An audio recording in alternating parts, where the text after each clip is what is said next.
Hi, I'm Danny, I'm Sam. and this is in a Brew, We'll be poring over business stories, and talking about things that interest us in the world of business. so we'd like you to just take a few minutes out, listen. Yeah, we'd love it if you join our conversation with us.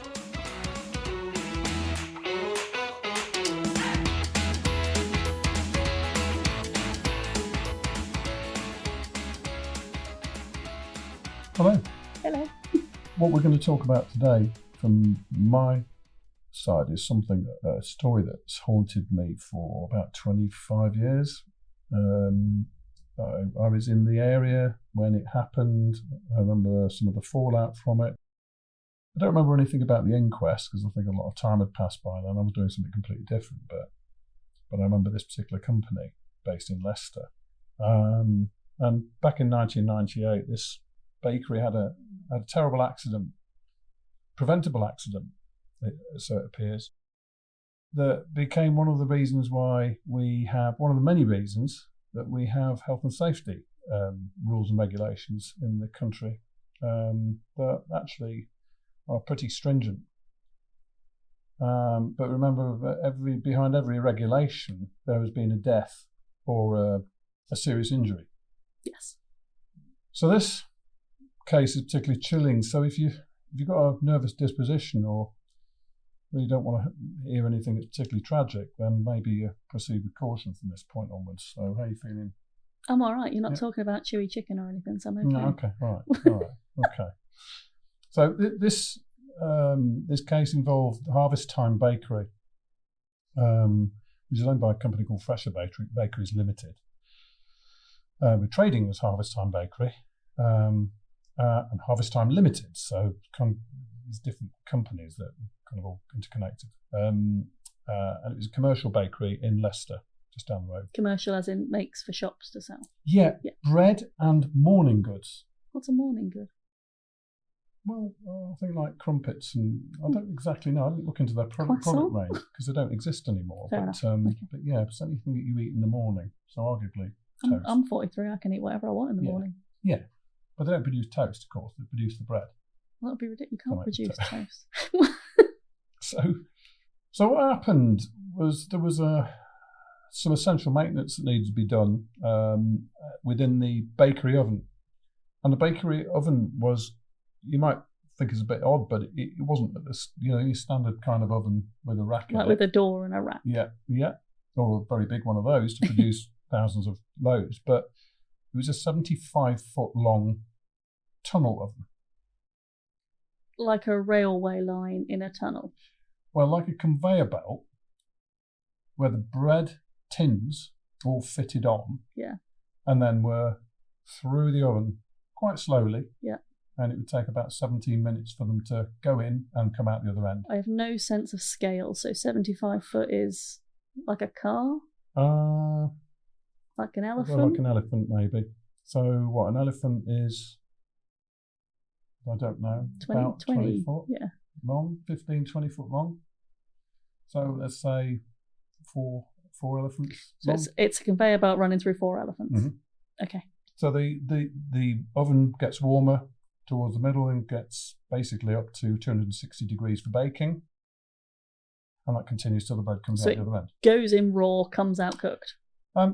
Yeah, it goes in as dough and comes out a fully baked, fully formed bread. loaf. Yeah. A fully realised loaf of bread. Exactly. Exactly. But what had happened was a grid had somehow become dislodged inside, which needed to be removed. But there's a process for dealing with that. You didn't exactly know where it was. But talking to the manufacturer of the oven, they told them that the maintenance operation would basically take 4 men 12 hours. But there would also be 12 hours required to allow the oven to cool. So 24 hours downtime. I think that's what it meant, even though it's not actually being said in those terms within the reports I've read. But from its down through its baking temperature to allow for safe entry into the oven, but that would mean partially dismantling the oven to get in to find where. Which is the second 12 hours, pulling it apart and putting it back together again. Correct. Yeah, I think that is the case.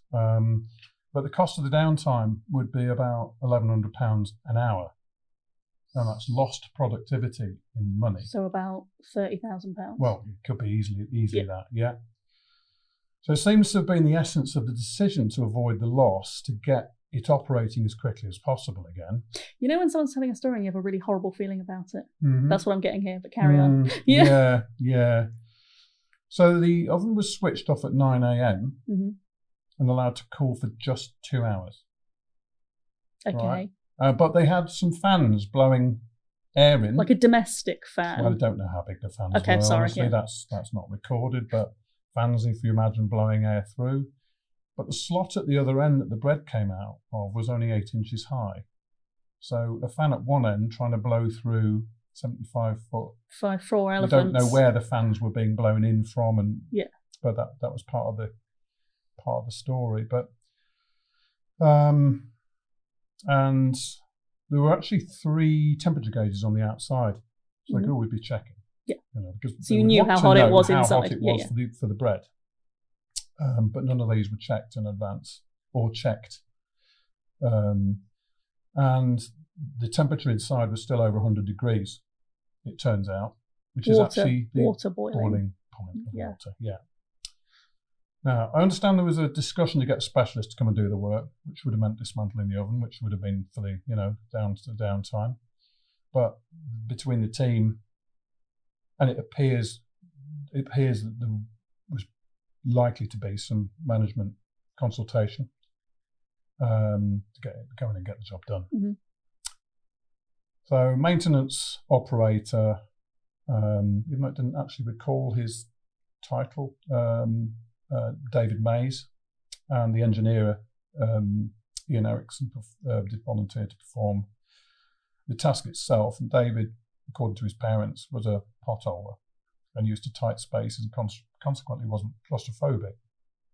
Which, still don't think that's quite the same as climbing in a bread oven. Right man for the job, though. Yeah.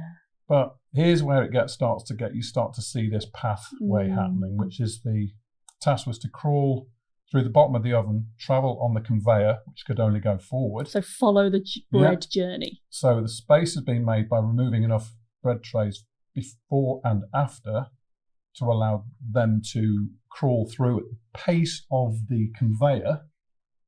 So you couldn't just crawl through. You were literally being a loaf of bread. Yeah, pretty much, yeah. Captive human bread loaves. Yeah, to go in, locate the grid and find it and bring it out the other end 17 minutes later. Through an 8-inch gap.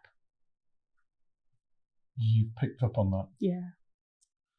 So they would be doing this with a, quote, thin suit, hat and gloves with protected knee and elbow padding, which is according to the prosecutor, Mr. Barker QC.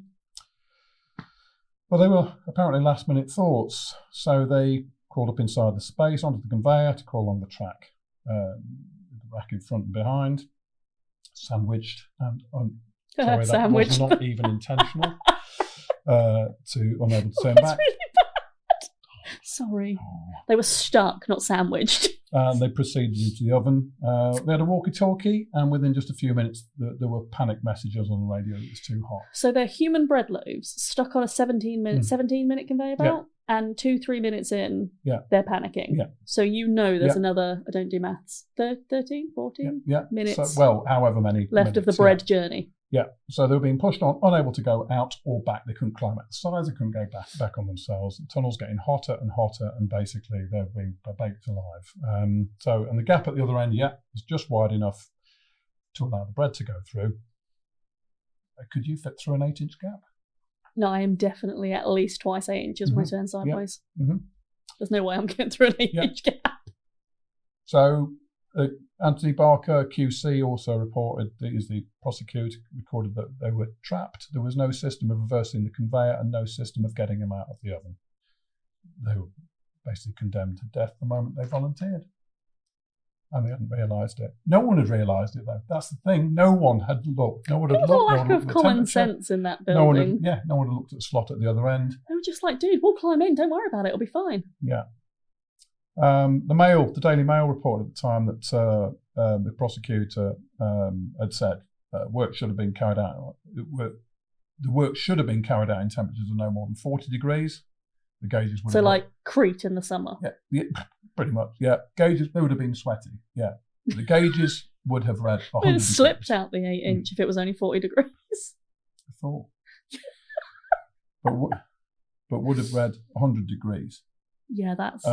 if the gauges had been checked. The men were provided with thin suit hat gloves, which I've already said. The men went in, it was hot enough to boil water. So in such circumstances where injury or death was inevitable. It's quite sickening. Yeah, so Ian Erickson was pulled out at the other end. He was still alive, and he'd been pulled out by colleagues and factory workers. Remember, it was a busy factory. Yeah. I believe it was a 24-hour production as well. So there would have been people on the site. They pulled him out, and basically they tried to prise the gap open to get him out. And I've seen photographs of that. But he died right there in front of them on the factory floor.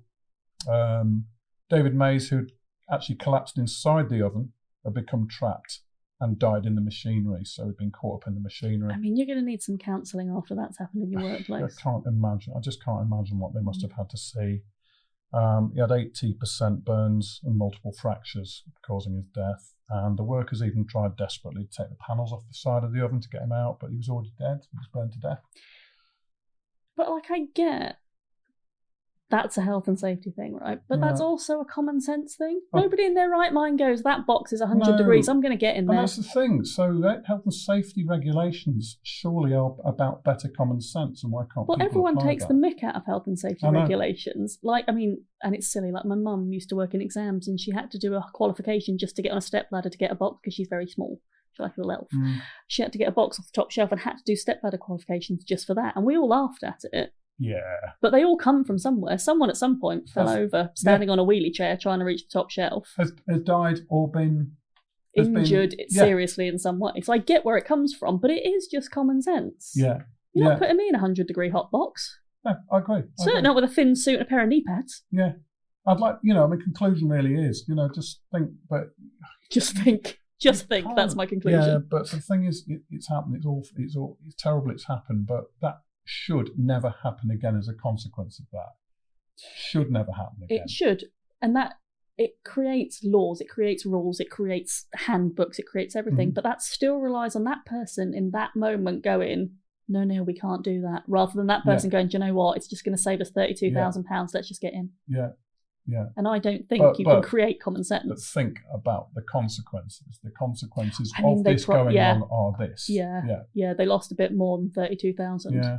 They probably lost a whole bread machine. I can imagine one person with a machine that they own taking a risk. And taking that risk, but not when you've got a party of people who are actually going to be ultimately... Because you must have done it in your house, I don't know, change the light bulb without turning the electricity off first, that kind of stuff.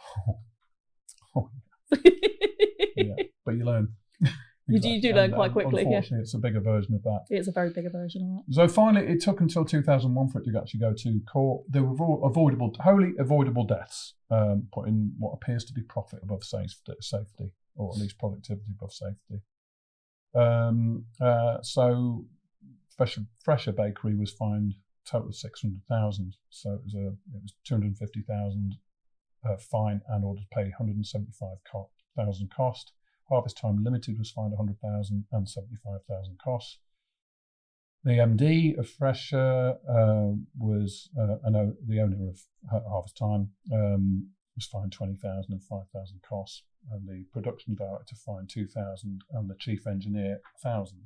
But that money doesn't go to those poor people's families. No, and that's the thing. Where does it go? There's court costs involved, and the fine is involved, but does any portion of that fine find its way to the families? And also, I don't think it really compensates for having sent someone into a oven to cook alive. But also, you imagine arguably you don't know anything about this beyond it, the story beyond it, the legacy beyond it, what happened to the people who must have witnessed this, how much trauma must they have suffered actually, and their colleagues, their work colleagues being dying in front of them. It really is a horrendous tragedy. Yeah. And now that company doesn't exist anymore. No, funny that. Yeah, no one wants their bread. No. Well, it continued to bake. Not out of that oven. I mean, it might have done. I don't know. Well, yeah. Again, that's something I don't have information. So it would be interesting if anyone is able to shed any light on that.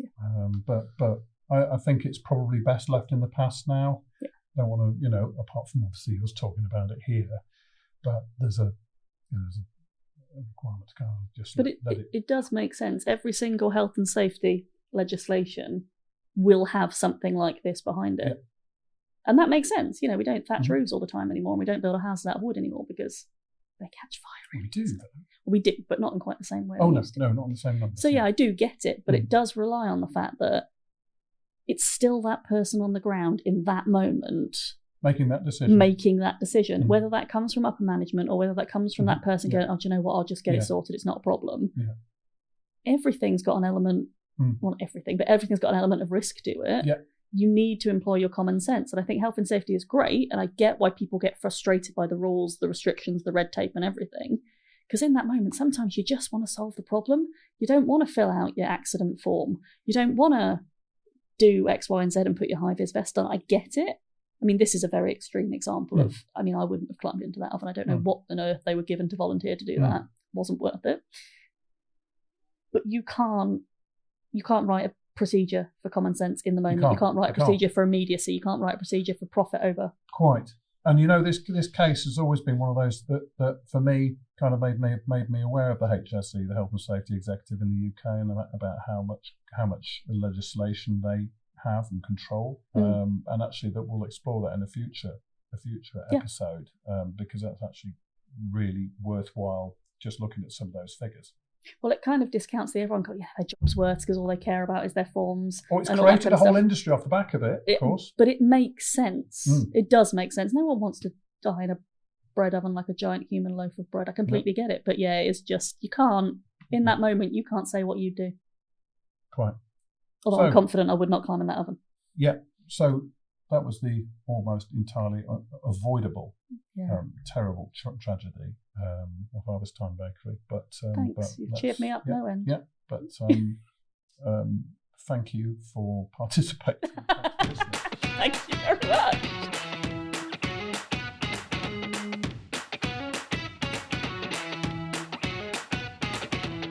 Thanks so much for listening and being a part of today's episode. If you like what you've heard, or if you feel there's something missing, or you want to ask any questions, please get in contact. And if you love listening to us as much as we love talking to you, subscribe, download, leave us a review. All the love helps. Thank you.